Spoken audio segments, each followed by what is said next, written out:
Arquitecta Ana Ramírez, de Colombia. Arquitecta de la Universidad Nacional de Colombia, magíster en Hábitat Sustentable y Eficiencia Energética de la Universidad de Biobío, Chile, docente de tiempo completo de la Universidad de la Gran Colombia, coordinadora del Laboratorio de Bioclimática, experiencia en consultoría en bioclimática y sostenibilidad en la edificación. Arquitecto Nope Bernal, de Colombia. Arquitecto de la Universidad de la Gran Colombia, magíster en Hábitat Sustentable y Eficiencia Energética, doctor en Arquitectura y Urbanismo de la Universidad de Biobío, Chile. Cuenta con experiencia en consultorías en sostenibilidad, eficiencia energética y BIM. Es docente de la Universidad de la Gran Colombia, Facultad de Arquitectura, docente de la Universidad de la Gran Colombia, Facultad de Arquitectura. Actualmente desarrolla la investigación titulada Optimización del proceso de diseño integrado y BIM, bajo un ambiente de colaboración extrema. Buenas noches a todos los participantes. Mi nombre es Adriana Murillo, estudiante de 9º semestre de la Facultad de Arquitectura y Diseño. Quiero darle la más cordial bienvenida a esta actividad organizada por la Facultad de Arquitectura del Centro Regional Universitario de Azuero, con la finalidad de crear vínculos académicos nacionales e internacionales, como también compartir experiencias en arquitectura y urbanismo de las diferentes ciudades de América Latina y otros continentes. Antes de iniciar con la conferencia, le vamos a dar la bienvenida al decano de la Facultad de Arquitectura, Francisco Beltrán, de la Universidad de la Gran Colombia. Arquitecto, buenas tardes.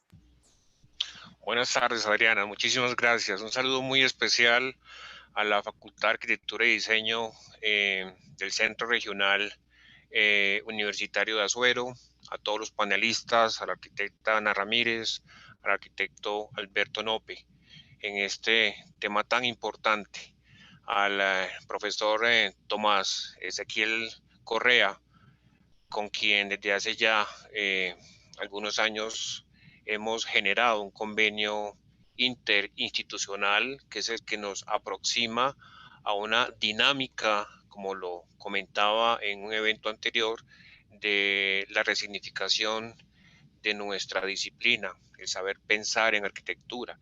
Este tema de arquitectura bioclimática hace parte de esa resignificación, de esa crisis de valores, sobre todo en el ámbito ambiental, además también del contexto patrimonial.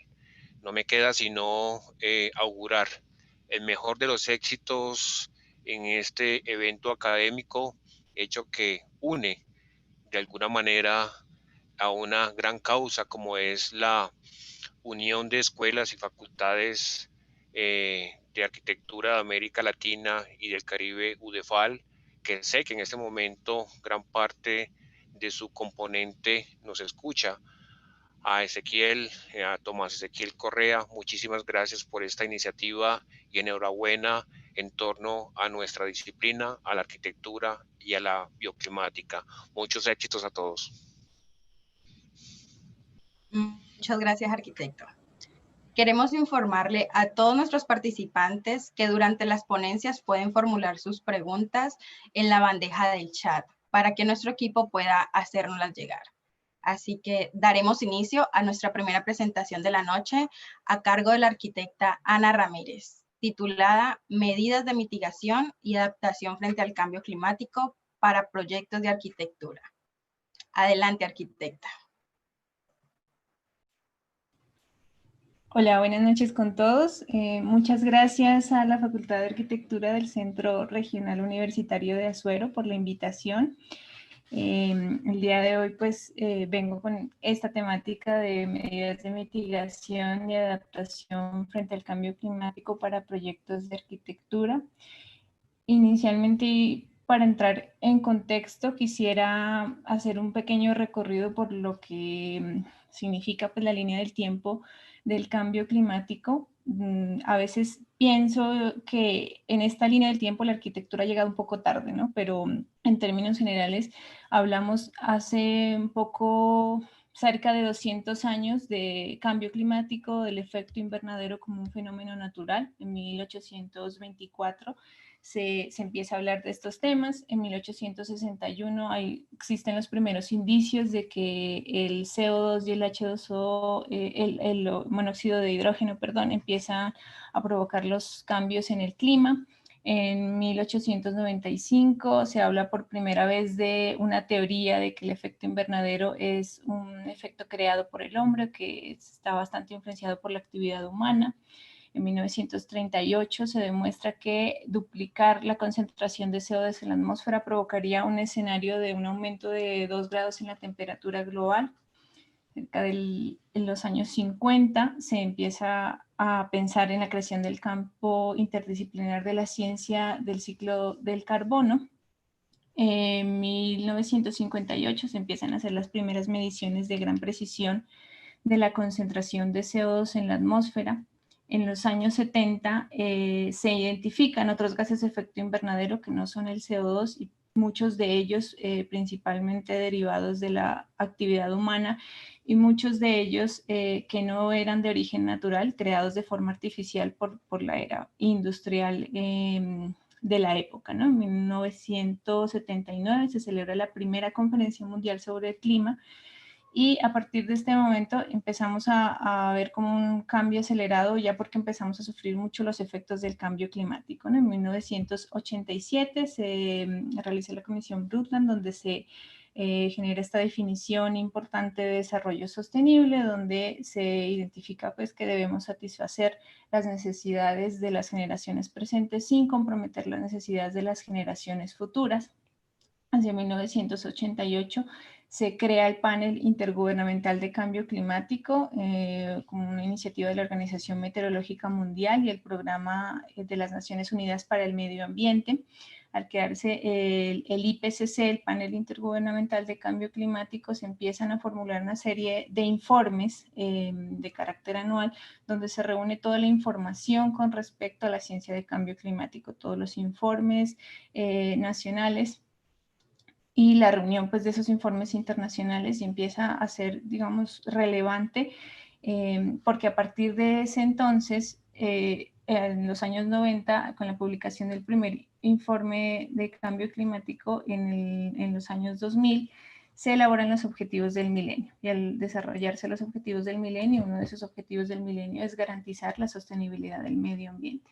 A partir del año 2000, anualmente pues, se hace la reunión de las partes y entre pues, todas esas reuniones que ya van en la versión 25, que fue la del año pasado, se destaca principalmente la del 2015, con el COP21, que mediante pues, el Acuerdo de París se genera la Agenda 2030 para el Desarrollo Sostenible.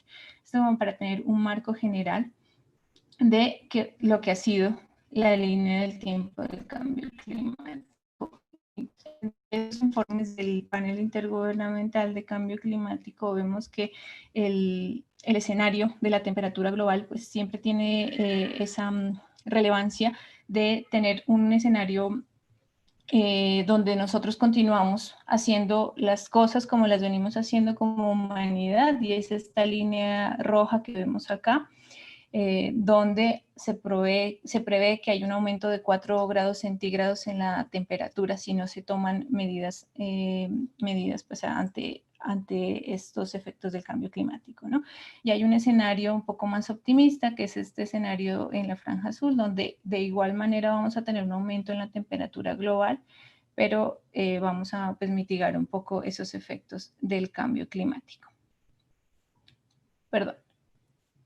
En cuanto a las fluctuaciones naturales de la temperatura, nosotros estamos en una zona, hablo de la región Caribe, donde estas fluctuaciones de temperatura no se dan por las estaciones, sino básicamente por un intercambio de temperatura por esta zona intertropical, nos vemos muy afectados por los fenómenos del niño y de la niña que, de acuerdo a la definición de cambio climático, que son estos efectos en las características del clima por fenómenos meteorológicos severos, nos vemos enfrentados principalmente a escenarios de sequía extrema o de lluvias demasiado fuertes, ¿no? Esto como para tener un panorama de que cuando hablamos de calentamiento global, del calentamiento de la temperatura media de toda la Tierra, este cambio de la temperatura pues significa un impacto en todos los sistemas naturales, y estos sistemas naturales pues se ven afectados, y en el caso de nuestra zona Caribe,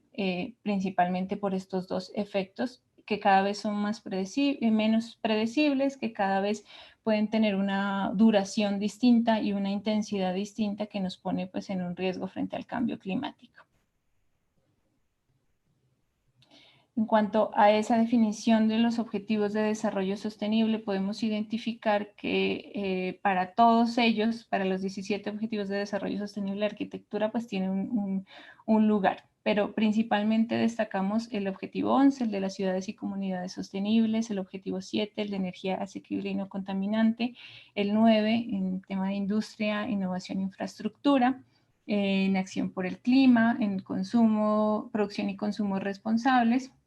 Esto como para tener un panorama general de nuestra actuación. Sin embargo, podemos ver que estos planes, digamos, estas metas que se fijan los países, han ido un poco en la vía de ese desarrollo sostenible de forma muy global, y cuando hablamos de arquitectura no tenemos como muy claro cuáles son esas medidas, tanto de mitigación como de adaptación que se deben tomar para enfrentar el cambio climático. Esas medidas que nos sirven para enfrentar el cambio climático tienen que ver con la reducción de gases de efecto invernadero. En ese orden de ideas hablamos de medidas de mitigación, y las medidas de adaptación tienen que ver con reducir la vulnerabilidad a los impactos del cambio climático. Tiene que ver mucho con la gestión del riesgo y con ajustarnos a ese clima que inevitablemente va a cambiar, y a minimizar pues ese impacto frente a ese riesgo que es inminente. Esto porque las ciudades en el mundo ocupan, aunque solo ocupan el 3% de la superficie de la Tierra, representan entre el 60 y el 80% del consumo de energía y el 75% de las emisiones de carbono. Esta rápida urbanización y el crecimiento de las ciudades está ejerciendo una presión importante sobre los suministros de agua dulce y sobre las aguas residuales.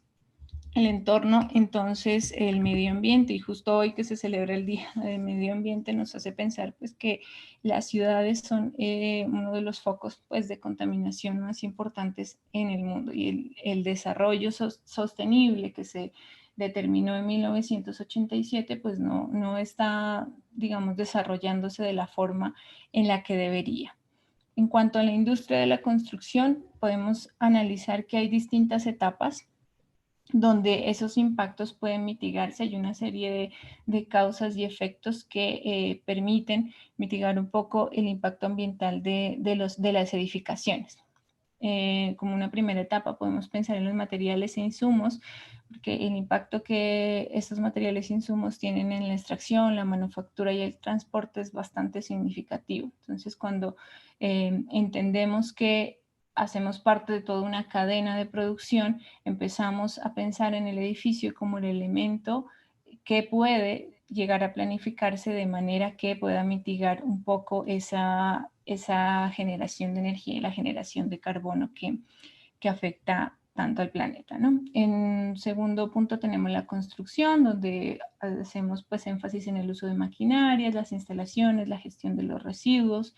En la fase de operación hacemos énfasis en el uso de productos instalados, el mantenimiento, las reparaciones y reformas que puedan necesitar un edificio a lo largo de su vida útil, el consumo de agua y el consumo de energía, siendo estos como los más relevantes, y también la producción de residuos que se derivan pues, de la ocupación de los edificios. Al final del ciclo de vida hablamos de la demolición, la deconstrucción y la disposición final de los materiales con los que construimos nuestros edificios.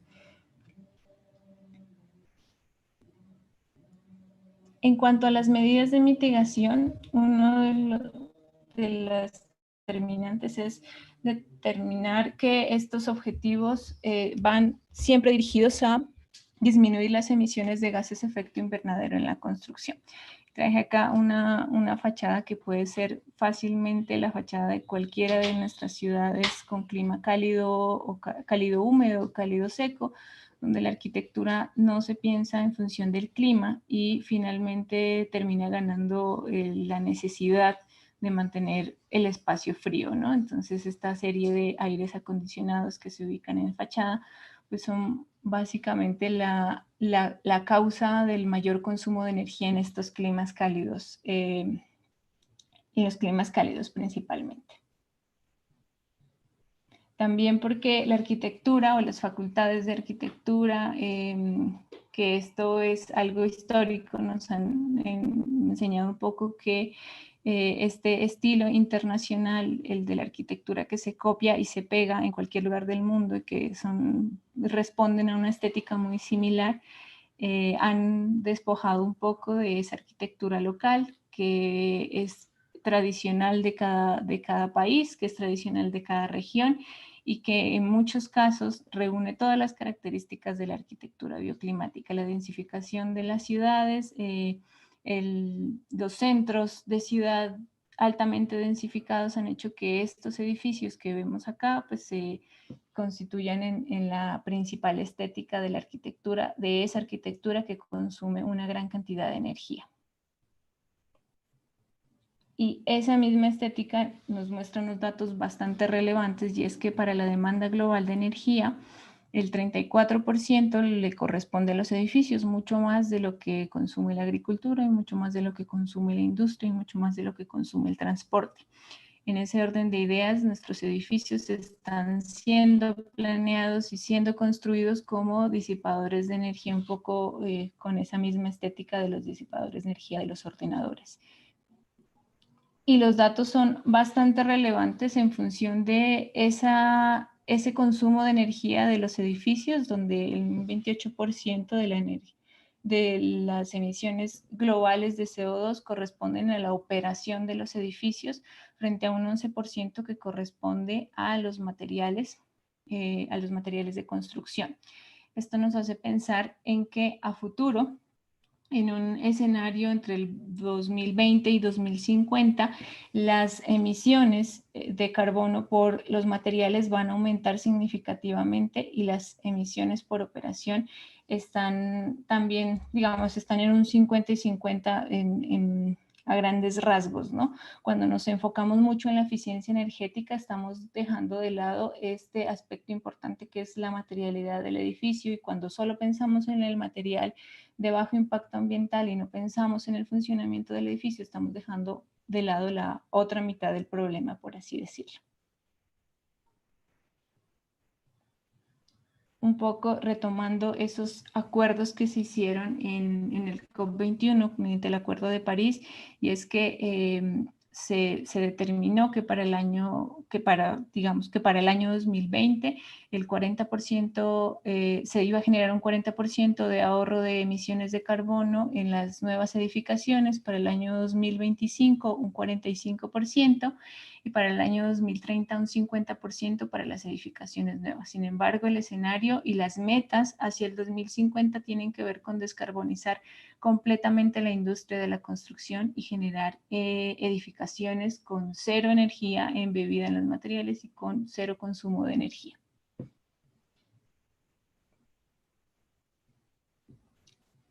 Aquí es donde entra un poco en relevancia la primera estrategia de mitigación frente al cambio climático, y es que volvamos pues, a ese diseño pasivo, a la bioclimática como una de las principales estrategias que nos permiten lograr grandes ahorros de energía, ¿no? Reemplazar el aire acondicionado por un buen análisis de ventilación natural, reemplazar la calefacción por un buen aprovechamiento de la radiación solar. Y siempre me gusta mostrar esta imagen porque las lecciones de arquitectura bioclimática nosotros ya las teníamos en nuestro territorio hace 500 años. En Machu Picchu, una ciudad que tiene todas las lecciones de buena orientación, muros de alta masa térmica, buena gestión del recurso hídrico, y toda una escuela de bioclimática que poco a poco se nos fue olvidando justamente por ese estilo internacional en la arquitectura.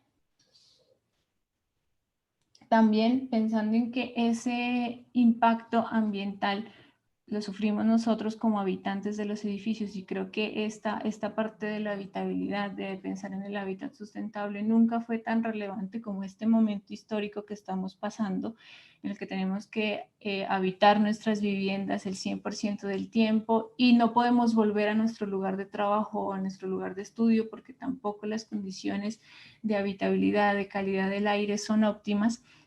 Pensamos también en la responsabilidad como arquitectos en las 4 dimensiones del confort ambiental interior, ¿no? Hablamos del confort térmico, del confort lumínico, del confort respiratorio, del confort acústico, y cuando alguna de estas dimensiones del confort falla, hablamos del síndrome del edificio enfermo, que es un término que la Organización Mundial de la Salud referencia en el año 1982, donde identifica que hay una serie de síntomas que afectan al 20% de los ocupantes en aproximadamente un 30% de los edificios modernos, de los edificios construidos, y que esos síntomas desaparecen cuando la persona deja de habitar el edificio o cambia de lugar de residencia o cambia de lugar de trabajo. Esas afecciones tienen que ver con síntomas de tipo respiratorio, con fatiga visual, con afecciones en la piel e incluso en casos muy severos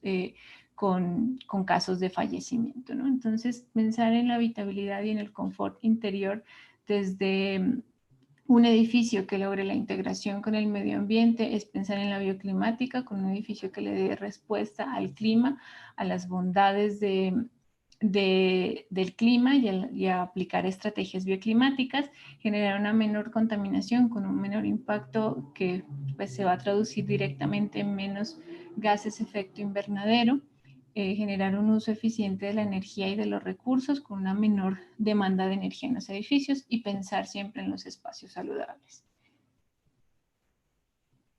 El confort térmico nos referencia un poco ese origen mismo de la arquitectura en que el hombre busca pues, un refugio frente a las condiciones climáticas de los lugares. Sin embargo, la tecnología nos ha llevado un poco a este escenario donde independientemente de las condiciones exteriores tenemos aparatos que nos permiten calefaccionar o refrigerar de forma artificial, pues un edificio, ¿no? Y sentirnos cómodos sin pensar un poco como en las afecciones de salud que pueden derivar de ello. Y también pensar en que la envolvente es esa segunda piel, que de la misma forma en la que nosotros no nos vestimos igual en Bogotá que en Ciudad de Panamá, los edificios tampoco deberían tener soluciones constructivas estandarizadas para todos los climas. Pensando también en esa dimensión del confort respiratorio, la calidad del aire es tal vez una de las que en este momento cobra mayor relevancia por la situación que estamos pasando con el tema del COVID-19, pero hablamos también de que estos datos que son del año 2018 nos referencian que cerca de 7 millones de personas en el mundo mueren anualmente por la mala calidad del aire. Que esas muertes están concentradas en los países con mayor actividad industrial, pero que para el caso de las Américas pues constituye pues unos números muy grandes. No quiero comparar estos números con el número de muertes por el COVID-19, pero son números que nos ponen a pensar en que nuestras ciudades y nuestros espacios interiores están bastante contaminados, ¿no? Estas muertes relacionadas con la contaminación del aire tienen que ver con muertes por neumonías, accidentes cardiovasculares, cardiopatías, cáncer de pulmón incluso. Los estudios referencian que el aire interior, la Agencia de Protección Medioambiental de Estados Unidos referencia que el aire interior puede estar entre 2 a 5 veces más contaminado que el aire exterior. Y esto se refleja en datos bien relevantes en los que 3.8 millones de personas mueren anualmente por la mala calidad del aire interior. Y esto tiene que ver con que nuestros edificios se están diseñando de forma tal que dejamos la responsabilidad de la ventilación a una máquina y no pensamos en la calidad del aire y que la ocupación alta de nuestros edificios está generando pues, problemas de salud, ¿no? Las personas producimos 18 litros de CO2 por hora y si tenemos una gran cantidad de personas en un espacio reducido, estos valores de CO2 pueden empezar a aumentar significativamente, como en esta gráfica, donde en cuestión de minutos podemos llegar a exceder las normas internacionales. Pensar en la ocupación y pensar en diseñar la ventilación desde la ocupación de los edificios nos empieza a poner en un escenario donde los ahorros de energía pueden ser bastante significativos, principalmente en los climas donde necesitamos el apoyo de aire acondicionado, el apoyo de sistemas de acondicionamiento hidrotérmico, como son los climas pues más extremos, ¿no? Los climas cálidos más extremos.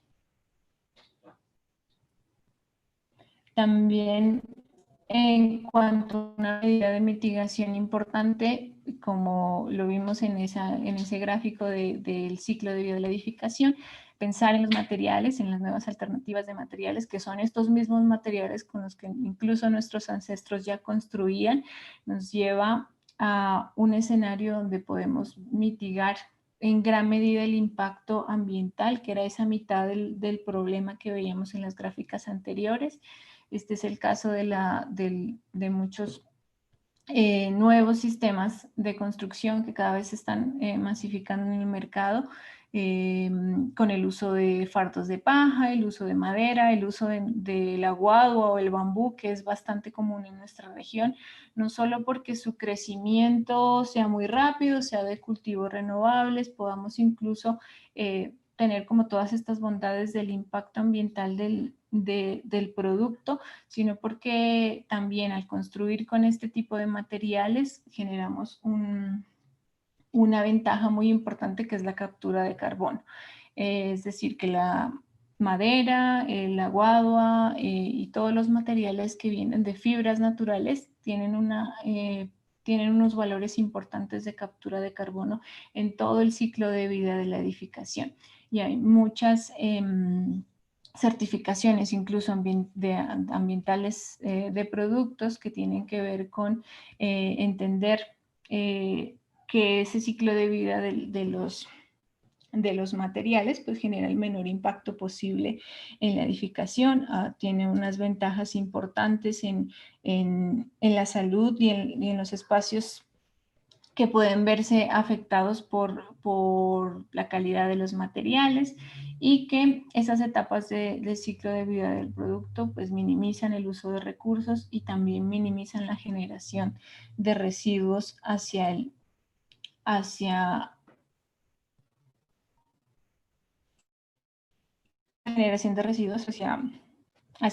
final del ciclo de vida.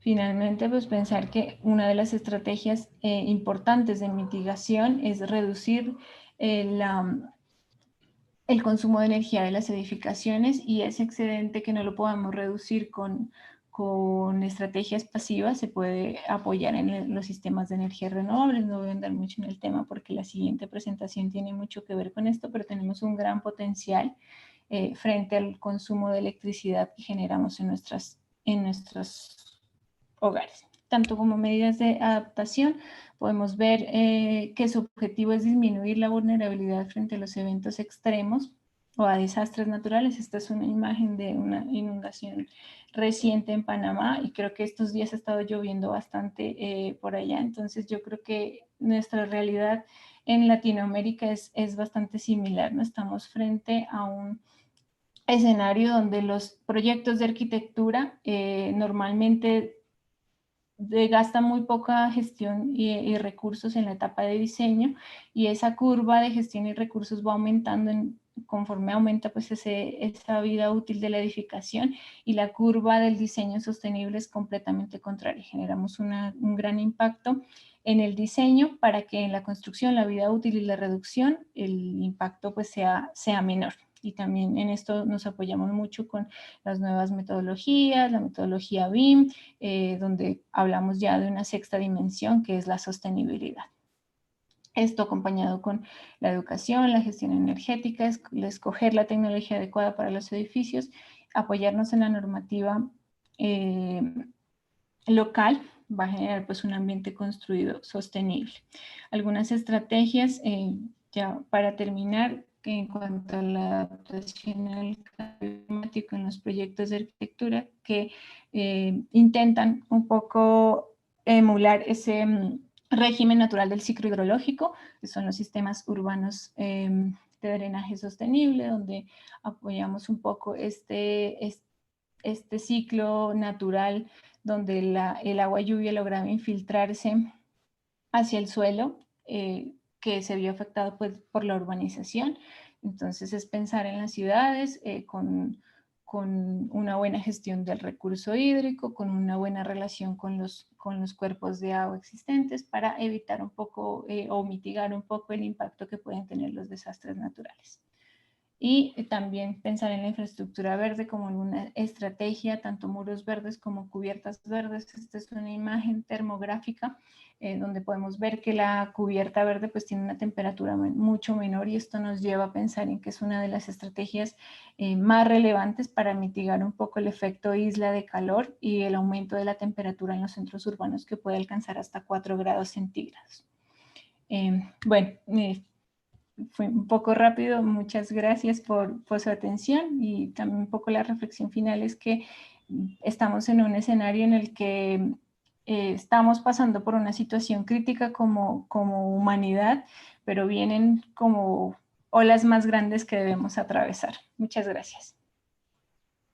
Muchas gracias, arquitecta, por su intervención. Seguimos con el arquitecto Alberto Nope Bernal, quien desarrollará el tema evaluación del potencial solar activo en áreas urbanas mediante herramientas BIM para mitigar el efecto de cambio climático.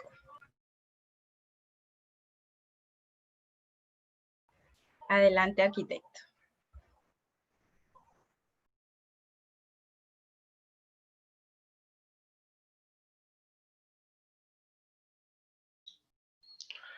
Bueno, pues muchas gracias por la invitación.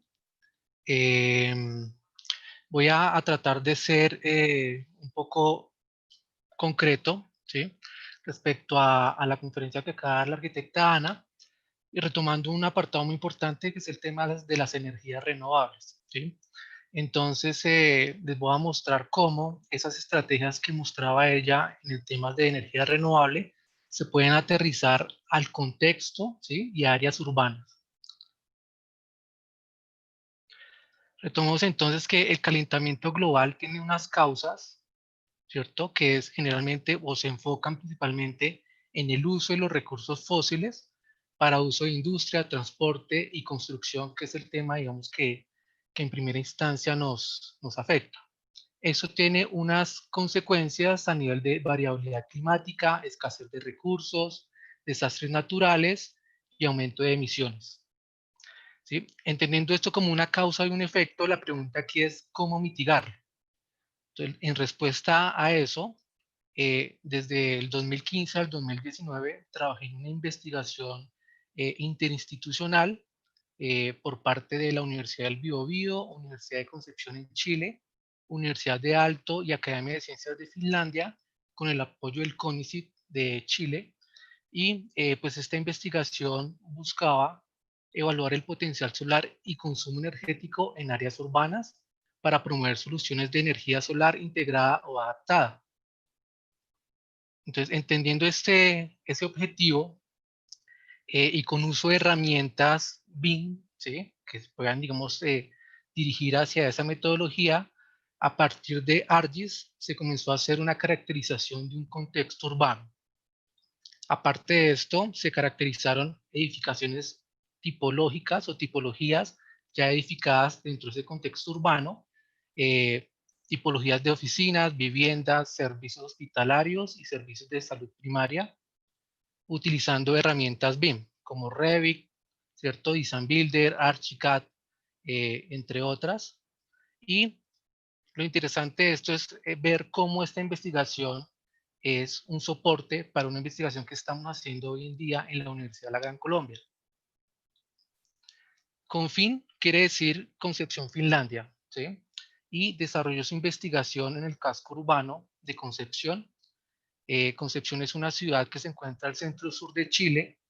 Es una ciudad con aproximadamente 2 millones de habitantes que presenta un clima templado marítimo y sus temperaturas medias anuales son de 9.1 grados centígrados.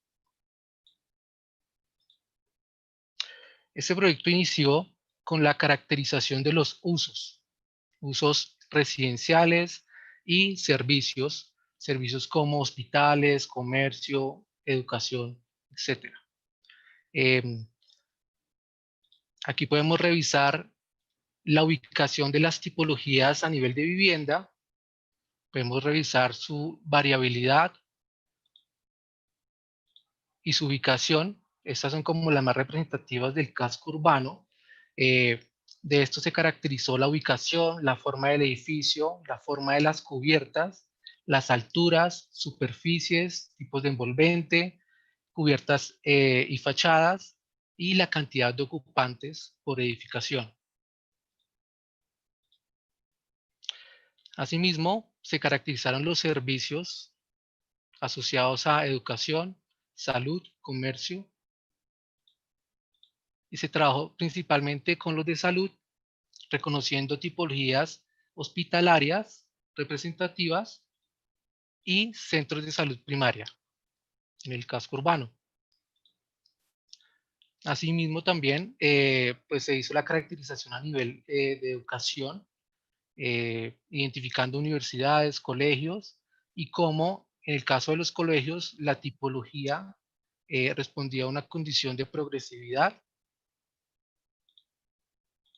Esto permitió, además de caracterizar los usos y los servicios, realizar después una caracterización de consumos energéticos. Aquí podemos ver en esta imagen en rojo los consumos altos, y así progresivamente como se van definiendo los consumos dentro del área urbana. Consumos asociados a climatización, calefacción y agua caliente sanitaria. Y por servicio, pues se identificaron cuáles eran los consumos por cada uno de los sectores. Aquí podemos revisar cómo el servicio o el uso de habitacional, pues significa el 63%, y seguido del uso de salud con el 6% y el 9% para comercio. Esto es importante resaltar que a pesar de que los establecimientos de salud, por ejemplo, no significan una superficie construida mayor, sí significa un consumo energético por unidad de área elevado. Aquí está la caracterización por sector a nivel eléctrico, calefacción, agua caliente sanitaria, todo esto utilizando ARGIS. También se caracterizó la radiación solar incidente en topografía y en el conjunto urbano, seleccionando posteriormente distritos urbanos para analizar radiación tanto vertical como horizontal, entendiendo que Concepción pues está en una latitud que es menos 36 grados, entonces la radiación que incide sobre la fachada norte es bastante. Finalmente, digamos, todo este análisis de radiación, de usos, pues permitió consolidar el potencial solar en cubiertas, y aquí, por ejemplo, en esta gráfica, podemos ver cómo las viviendas aisladas rectangulares presentan mayor radiación en los patios, ¿sí?, que en los techos. En los techos puede ser más significativo la vivienda paredada orientada al norte. Entonces, digamos, todas esas condiciones permitieron identificar esta caracterización a nivel de potencial de captación solar. Esto para consolidar este mapa, ¿no? Un mapa solar que combinaba la radiación incidente en el área urbana y en la topografía, y asociaba también el consumo de cada uno de los servicios. Otro paso importante dentro de este proceso fue la caracterización de tecnologías solares, sobre todo que estuvieran presentes en el mercado. Aquí podemos ver distintas tecnologías, paneles térmicos con termosifón, híbridos, panel térmico con circuito forzado, fotovoltaicos que pueden ser monocristalinos o policristalinos, y también se instaló un sensor, un piranómetro, para que esto se convirtiera en un banco de prueba. Bien, pues la investigación no se podía considerar finalizada sin antes crear una plataforma web que diera cuenta de los resultados y todo el proceso hecho, y que sobre todo estuviera a la mano de la comunidad. Entonces se creó este mapa solar de concepción,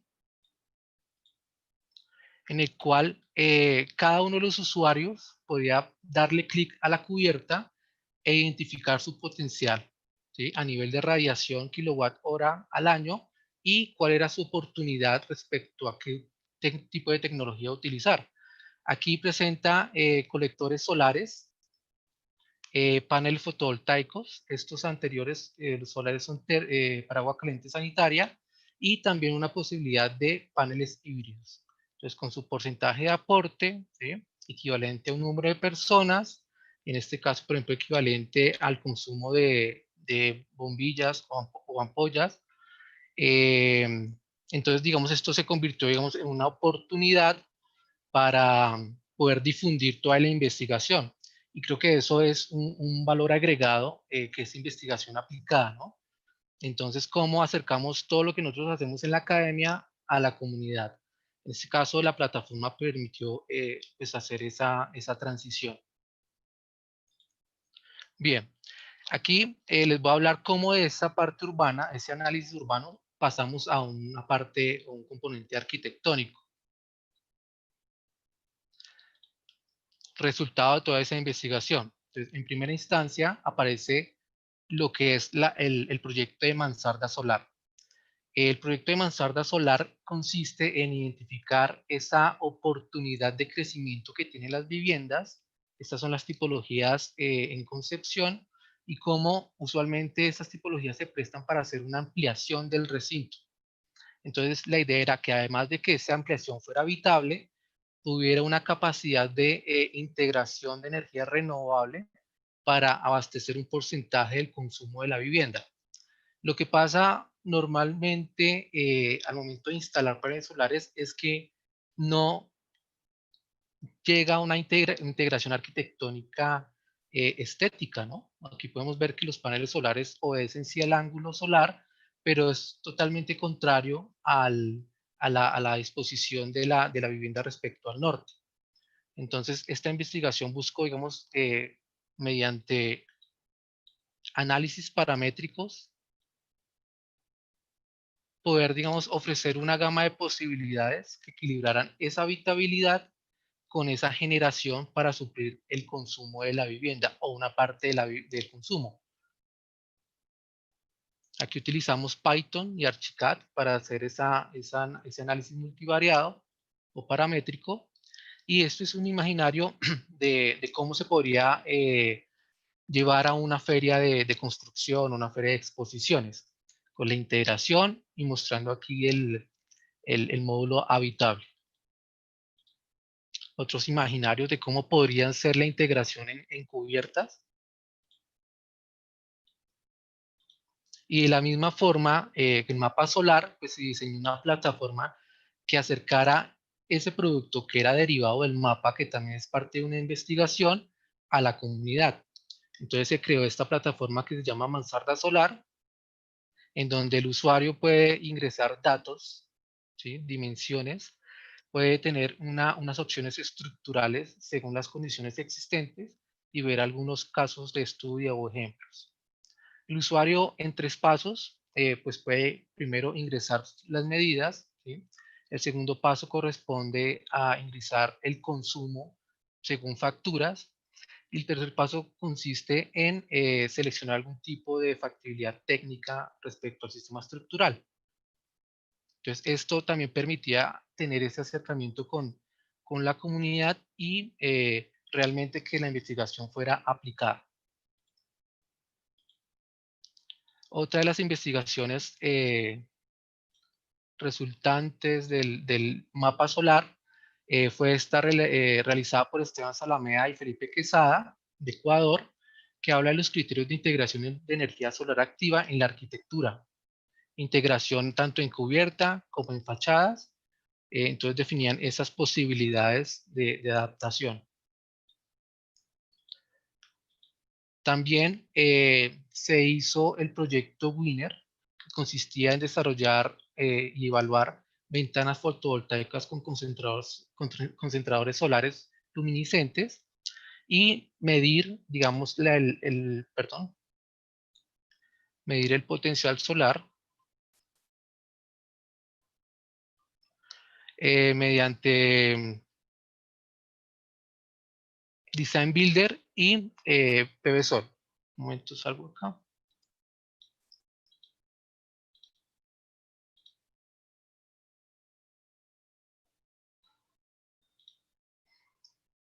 Bien, entonces aquí se trabajó con el sector de servicios, ¿sí? Enfocado a las oficinas y desarrollar una ventana que permitiera generar energía para la misma edificación. Se simularon distintas orientaciones, se simularon distintos ángulos para identificar el potencial y se utilizaron plataformas BIM como Revit, Design Builder y PVSol. Otra investigación es esta que se titula Métodos para implementación de sistemas solares activos en establecimientos hospitalarios. Y aquí lo que se hizo fue pues, formular un método basado en 7 pasos de caracterización de la energía, simulaciones dinámicas para consumos y potencial solar, selección de tecnologías, cuantificación, caracterización técnica y económica o factibilidad técnica y económica, y diseñar este método para arquitectos a la hora de poder, digamos, implementar tecnologías solares en hospitales. Esto también es parte del mapa solar y consiste en cómo mediante drones se puede hacer un registro de fotografía y tener interoperabilidad con RECAP y con Revit para poder, digamos, determinar el potencial solar en cubiertas.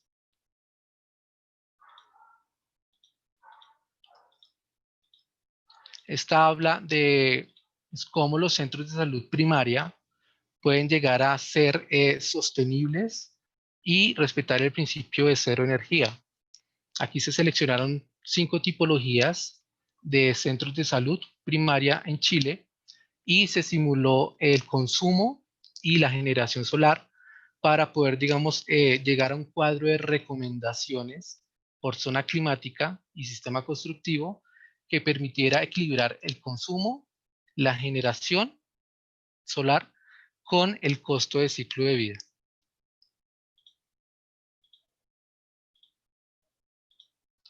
También dentro de esta investigación se desarrollaron plugins para Revit que consistían en, mediante Dynamo, generar posibilidades de integración adaptada con distintas tecnologías solares térmicas.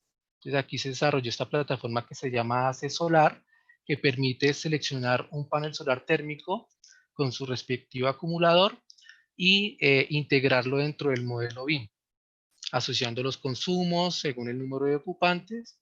Digamos que esto fue un desarrollo que permite esa integración con esta metodología. Bien, entendemos que la investigación pues, permite hacer una reflexión de cómo se pueden aplicar estrategias o desarrollar investigaciones en el ámbito urbano para mitigar los efectos del cambio climático, ¿sí? También se pueden hacer adaptaciones o intervenciones a nivel arquitectónico y tecnológico. Pero una de las principales reflexiones fue que si no se intervienen los procesos de diseño, digamos, el nivel de sostenibilidad no puede llegar a cumplir con lo esperado. Entonces, entendiendo esto, desde la Universidad La Gran Colombia se desarrolló esta investigación que se titula optimización del proceso de diseño para proyectos de arquitectura sostenible mediante diseño integrado y Building Information Modeling bajo un ambiente de colaboración extrema, que vincula a la Universidad de la Gran Colombia, el Colegio Mayor de Cundinamarca y la Universidad del Biobío, junto con la Universidad de la República del Uruguay, para hacer esa estrategia que se fundamenta en el análisis de mapas de procesos aplicados a empresas de diseño, construcción e instalaciones, ¿sí? Con la participación de especialistas en sostenibilidad, diseño integrado y BIM, para entender y lograr un IDM. ¿Sí? Dentro de la metodología BIM, un IDM, que es Information Delivery Manual, es ese manual de entrega de la información, traducido al español, que permite entender para cada una de las etapas del ciclo de vida qué se debe incluir a nivel de sostenibilidad. Entonces, esto ha permitido, digamos, integrar los indicadores de sostenibilidad, tanto de sitio, materiales, energía, etcétera, objetivos de sostenibilidad, estrategias a implementar, ya sea en etapas tempranas de diseño, anteproyecto, procesos de sostenibilidad, como las simulaciones, y diseño integrado. ¿Sí? Diseño integrado, que es aquí con la participación de la Universidad República de Uruguay, es la única facultad en Latinoamérica que da un programa en diseño integrado. Entonces, por eso la idea de invitarlos para que nos aporten desde su perspectiva, nos complemente la investigación. Entonces, todos estos indicadores, la idea era pues, poder incorporarlos en BIM mediante protocolos y parámetros para etapas de diseño y así optimizar la sostenibilidad del proyecto. Bien. Este es un ejercicio que estábamos haciendo en el taller 9 de la Facultad de Arquitectura mediante esos mapas de proceso, en donde ellos, a partir de la formulación de su protocolo, comenzaban a establecer toda esa línea de ejecución hasta la entrega del proyecto y reconociendo en qué momento había que aplicar la sostenibilidad, con qué documentos, con qué indicadores, con qué mecanismos de simulación, para, digamos, realmente que el proyecto pueda responder a esos requerimientos o necesidades de sostenibilidad. ¿Sí? También dentro de esta línea, que es de mapa de proceso, aparece lo que en la facultad llamamos proyecto integrador. Entonces, cómo los distintos laboratorios, por ejemplo, de bioclimática o sistemas de información geográfica, aportan dentro de esa línea de ejecución a cada uno de los procesos, ¿sí? Ya sea en etapas iniciales, donde ellos están, digamos, aterrizando la idea del objetivo de investigación, o ya sean etapas ya de desarrollo metodológico, en donde ellos ya están aplicando simulaciones o criterios basados en estándares o en indicadores. Entonces, este mismo proceso lo desarrollamos con las empresas en la investigación y ha permitido retroalimentar los procesos, ¿sí? Dentro de la misma ejecución de los proyectos. Entonces, esto, digamos, ha sido como algo muy significativo, y lo que ha hecho es recopilar todo ese conocimiento adquirido dentro de la investigación inicial hasta la investigación que se está desarrollando en este momento en la universidad. Bien, entonces quiero finalizar con esta frase que dice que la sostenibilidad no puede ser como una especie de sacrificio moral o dilema político o una causa filantrópica, sino que tiene que ser un reto de diseño. Y es ese reto de diseño que estamos asumiendo desde las facultades de arquitectura mediante la integración de distintas estrategias, en el caso de nosotros con los laboratorios de bioclimática. Entonces, con esto pues finalizo la presentación y quedamos abiertos a preguntas.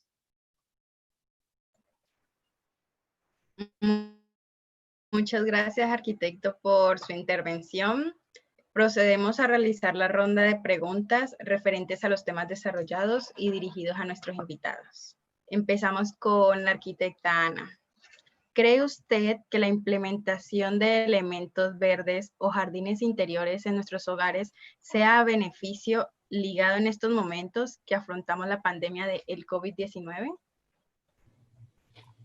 Sí, totalmente. De hecho, esa parte de la presentación la pasé muy rápido, pero el incluir vegetación al interior de los edificios tiene muchísimas ventajas relacionadas con la mejor calidad del aire, relacionadas con la producción de oxígeno. 1 metro cuadrado de muro verde, de cubierta verde, produce el oxígeno necesario para una persona en un año. Entonces, las ventajas son múltiples. No solo para el efecto de mitigación del efecto isla de calor, sino también para la mejora en la calidad del aire. También hay un término que me gusta mucho, que es la biofilia, que es esta relación que las personas tenemos de tener una sensación de bienestar cuando estamos cerca del verde en términos generales. Entonces, para este momento en el que estamos dentro de los espacios y necesitamos como ese salir al parque, salir al exterior, tener pues vegetación al interior tiene unos beneficios en el bienestar en general. Gracias. Otra pregunta sería, ¿cómo aplicar estas estrategias en edificaciones ya construidas? ¿Cómo disminuir los impactos de los edificios que no fueron pensados con estos principios? Para mí, igual. Sí. Bueno, aquí y creo que una de las gráficas era contundente en que los esfuerzos se han ido dirigiendo a que las nuevas edificaciones tengan un menor impacto ambiental, pero hay todo un ambiente construido que en números es el que mayor número de emisiones de gases de efecto invernadero está liberando hacia el ambiente, ¿no? Intervenir el ambiente construido es una de las estrategias de mitigación frente al cambio climático que mayor impacto puede tener a esa meta de 2050, donde veíamos que el total de la industria de la edificación se debería descarbonizar. Tiene que ver mucho con evaluar y desde un poco desde mi ejercicio profesional, evaluar las condiciones del ambiente interior como un objetivo importante, minimizar esa demanda de energía que están teniendo las edificaciones, ¿no? Entonces tiene que ver mucho con intervenir la materialidad y digamos que cada caso es específico. Cuando hablamos del ambiente construido hace parte, digamos, de un análisis específico de cómo fue hecho y cómo se podría mejorar y hasta qué punto se puede minimizar la demanda de energía de la edificación, que puede ser esa energía que consume para refrigeración o para calefacción. Entonces va mucho como en esa estrategia de evaluar cuáles son esas condiciones del ambiente interior en función del confort térmico, la calidad del aire, el confort lumínico y el confort acústico. Y una última pregunta para la arquitecta Ana. ¿Qué problemas térmicos trae la vivienda BIS en donde los apartamentos máximos son de 45 metros cuadrados aproximadamente? ¿Y cuáles son las normas ecoambientales aplicables en una vivienda BIS, siendo esto una vivienda económica? Bueno, un poco pensar en la sostenibilidad, pensar en el hábitat sustentable nos lleva a cuestionarnos si esas dimensiones de la vivienda de interés social, la vivienda prioritaria, son adecuadas. Y ahí empezamos a ver que todos esos aspectos del ambiente interior no están bien resueltos por la arquitectura.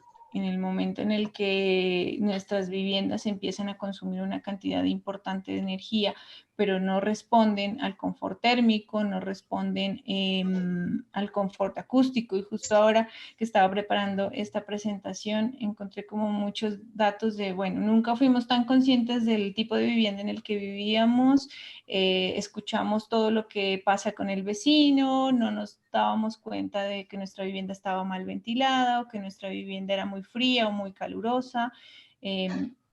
Porque la vivienda, digamos, en este momento que se nos obligó a pausar, hasta antes de esto la vivienda era el dormitorio, simplemente una vivienda donde no pasábamos mucho tiempo.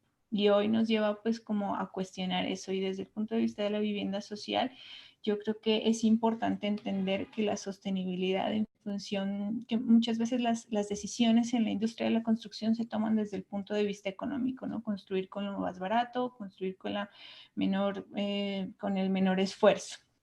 Requiere un poco de pensar en el desarrollo sostenible como la inversión en esa etapa de planificación y pensar en los impactos futuros. ¿Qué pasa si yo diseño bien hoy y a futuro no voy a consumir energía por calefacción o por refrigeración? ¿Qué pasa si yo hoy tomo buenas decisiones con respecto al diseño y me acoplo al clima en el que estoy diseñando y a futuro puedo generar un buen ambiente construido, ¿no? Entonces, esa es un poco la reflexión al respecto de la vivienda de interés social. Una pregunta abierta. ¿Cuál sería el porcentaje de captación energética logrado por la mansarda solar?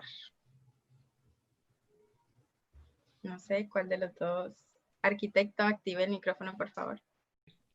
El porcentaje es variable porque depende mucho de tanto de la localización, ¿sí?, como de las condiciones morfológicas y constructivas de la edificación. Pero podríamos estar hablando de cerca del 60%, de suplir el 60% del consumo total, ¿sí?, en unas condiciones medianas. En condiciones, digamos, mejoradas, pues podríamos estar llegando al 80% del suplir el consumo en total. Entonces, digamos, tiene esas variables, no todas las viviendas son iguales, no todos los edificios son iguales. En el caso, por ejemplo, de los hospitales, veíamos que el consumo era muy elevado por la operación que tiene, que es 24/7, los usos, la carga eléctrica que tiene, carga de consumo. Entonces, la superficie cubierta era poca en algunos casos, que suplía solamente el 40%. Entonces, depende mucho de esas condiciones. Muchas gracias. Otra pregunta va dirigida al arquitecto Alberto. Uno de los objetivos específicos del desarrollo sostenible en Colombia es poner fin a la pobreza para el 2030. ¿De qué manera han avanzado a nivel nacional en cuanto a ese objetivo? Bueno, el tema de pobreza, digamos, es un concepto muy amplio, ¿no? Hablemos de pobreza energética. La pobreza energética es aquella que, digamos, las comunidades menos favorecidas se ven enfrentadas porque, digamos, el consumo energético que ellos tienen lo podrían utilizar para otras cosas, el costo de consumo. Entonces, la pregunta es cómo las energías renovables, por ejemplo, pueden mitigar esa pobreza energética. Pues sería mediante la adaptación e integración de estas tecnologías y poder, digamos, generar que ese ahorro de energía se utilice para otras cosas. Entonces, así como se habla de pobreza energética, también se puede hablar de pobreza hídrica, ¿cierto? Y la autonomía energética y la autonomía hídrica, que serían como conceptos muy paralelos. Unas preguntas abiertas. ¿A futuro creen que el desarrollo sostenible puede afectar la naturaleza por el uso excesivo de los recursos? No sé Yo creo cuál que de los sí, o dos. sea, de hecho lo está haciendo, ¿no? Ujú. El impacto del uso de los recursos fósiles, pues no solamente es en las personas ni en las comunidades, es directamente en el ambiente. Entonces, la respuesta es sí, hoy en día pasa, o sea, hay un impacto ambiental latente. Eh, con el COVID y con todo el tema de cuarentena, podemos ver que en ciudades, por ejemplo, como en Bogotá, el nivel de contaminación se ha reducido. ¿Sí? Entonces, digamos que sí tenemos un impacto directo porque los automóviles, las industrias, las construcciones, pues son los principales generadores de la contaminación. Otra pregunta también, lo pueden responder los dos. ¿De qué manera influye el cambio climático al desarrollo sostenible? Bueno, yo creo que están directamente relacionados, ¿no? De hecho, pues el desarrollo sostenible, y yo lo presenté como en esa línea del tiempo del cambio climático, porque hace parte como de la estrategia que como humanidad nos planteamos, de que el desarrollo debería ser sostenible para frenar un poco los efectos de ese cambio climático. De esta manera, pues el desarrollo sostenible es la alternativa que tenemos para mitigar esa vulnerabilidad que tenemos frente a los eventos climáticos extremos. Entonces, digamos que va directamente relacionado. Ok, eso también puede ser para los dos.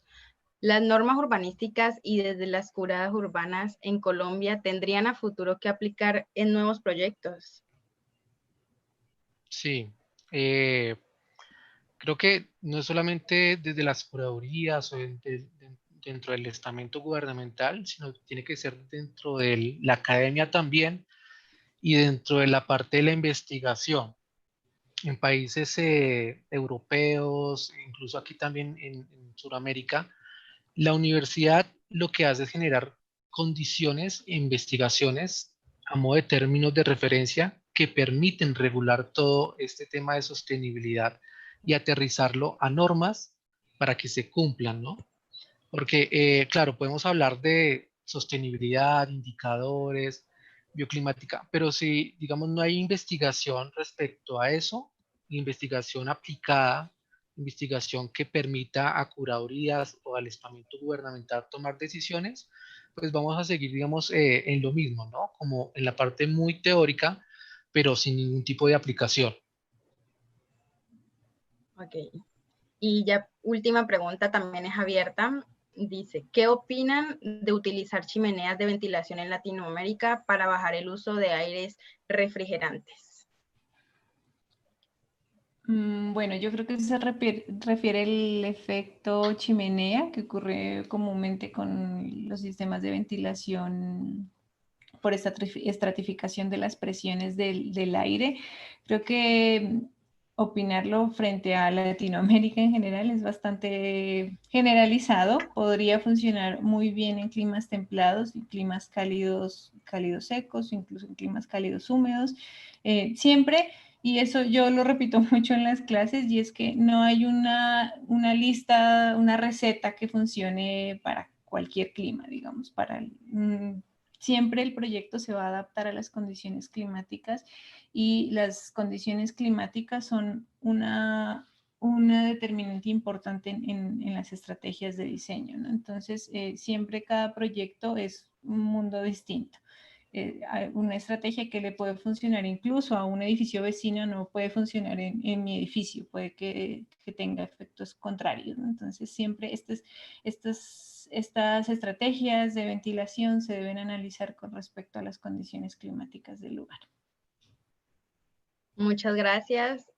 A continuación, el profesor Tomás Correa dará unas palabras respecto a los temas tratados. Adelante, profesor. Buenas noches a todas las personas, colegas y profesionales y público en general que están conectados a la transmisión de este importante evento. Esto estaba fuera del programa, pero nos han solicitado unas palabritas. Seremos lo más breve posible. No hay mejor conmemoración del Día Internacional del Ambiente con una actividad como esta, en la que hemos tenido dos extraordinarios jóvenes profesionales de la hermana República de Colombia. Estimamos y consideramos que sus exposiciones han sido del agrado nuestro, se han llenado las expectativas. Estamos seguros que en algún otro momento contaremos también con la participación de ustedes. Quiero señalar que este esfuerzo debe estimarse como un esfuerzo más de un esfuerzo humilde de todas aquellas otras acciones que han estado realizando los miembros de la UDEFAL, de la Unión de Escuelas y Facultades de Arquitectura de América Latina, durante estos meses que hemos estado buscando alternativas para la formación de los futuros profesionales de la arquitectura de toda América Latina y del Caribe. Esta actividad, a su vez, se enmarca, honra una carta de intención que, como señaló el colega Francisco Beltrán Rapalino, llevamos desde hace ya algunos años, que todavía empieza a consolidarse en este intercambio de profesionales entre ambas instituciones. Estoy seguro que el equipo con que él cuenta, que lo apoya también, nos ha estado abriendo las puertas. De igual manera, nosotros hacemos la invitación al resto de las facultades de arquitectura de toda América Latina y el Caribe para que futuramente, de manera futura, tengamos la posibilidad de firmar cartas de intención. Más adelante, lo que llamamos los acuerdos o los convenios entre las universidades. Siempre hemos señalado que la mejor manera de poder lograr esos acuerdos universitarios es haciendo primero actividades que nos van identificando unos con otros en temas que son comunes. Ya lo decía Ana, ella se enteró de que en Panamá estaba lloviendo bastante. Eso significa que de alguna manera todos los latinoamericanos nos conocemos cuáles son nuestras realidades comunes. Los ejemplos que ponía el amigo Alberto sobre Chile, precisamente porque también, aunque esté lejos de nuestra región, conocemos también lo que está ocurriendo en la hermana República de Chile, y así con los otros países del Caribe como República Dominicana, por supuesto con nuestro hermano del norte de México. Creo que es muy importante lo que estaba señalando quizás el amigo Alberto Nope, que tenemos que pasar ahora, además de este tipo de actividades que se están desarrollando a través de la virtualidad o de manera remota o a distancia, como prefieren llamarles otros, hay que pasar algún tipo de acción en materia de investigaciones, aplicada, como usted señalaba, arquitecto. Igualmente, generar algún tipo de producción literaria sobre estos temas, a pasar también de la investigación y la producción literaria, es decir, que las publicaciones, que podamos entonces guardar esas reflexiones, esas investigaciones, puedan ser compartidas en el futuro con nuestros estudiantes y nuestros docentes. Quiero señalar que tanto el arquitecto Alberto como la arquitecta Ana estaba invitada y ratificamos públicamente ante los demás miembros de la UDEFAL que Ana está invitada a nuestra quinta Bienal de Arquitectura y Urbanismo que se iba a realizar precisamente hoy. Estábamos realizando ese evento, porque por razones de la pandemia se tuvo que suspender. El tema que íbamos a abordar era agua, energía y aire. Ese evento se ha trasladado para el mes de febrero en la estación seca nuestra. Debemos suponer que para esa fecha ya se han levantado una serie de restricciones que nos permitan, por ejemplo, los vuelos internacionales o los intercambios directos. Ese compromiso, Ana, se mantiene firme. Con el amigo Alberto habíamos conversado porque nos interesa que desde la Universidad La Gran Colombia, su Facultad de Arquitectura, vamos finalmente a contar con el seminario que habíamos conversado sobre arquitectura y urbanismo bioclimático, la posibilidad de establecer laboratorio tal cual como ustedes lo tienen en su sede central en Bogotá. No me queda más que agradecerle también a todo mi equipo de profesores y docentes de la Escuela de Arquitectura de la Facultad de Arquitectura y Diseño, de la arquitecta Ilsedil Vega, que ha sido la que ideó esta actividad, y por supuesto, en algo que nosotros es una fortaleza, son nuestros estudiantes. La moderadora es nuestra estudiante, la que han llevado la pregunta, José Rodríguez Yadila, que participó precisamente en una de las actividades de UDEFAL, y por supuesto Alberto, que siempre se me queda Alberto por de último, pero bueno, sabemos que no lo hacemos con malas intenciones. Y por supuesto el colega Francisco Beltrán Rapalino, muchas gracias por confiar en nosotros, muchas gracias por poner a disposición dos de sus más importantes valores profesionales académicos de la Universidad de la Gran Colombia. Quedan ustedes entonces en manos de Adriana para que haga el cierre final de esta actividad. Muy buenas noches. Muchas gracias por su intervención, profe. Le damos las gracias a los invitados especiales de esta noche, la arquitecta Ana, el arquitecto Alberto, igualmente a todos los participantes nacionales e internacionales. Esperamos que puedan unirse a las siguientes actividades que la Facultad de Arquitectura estará desarrollando en las próximas semanas. Que pasen buenas noches y muchas gracias.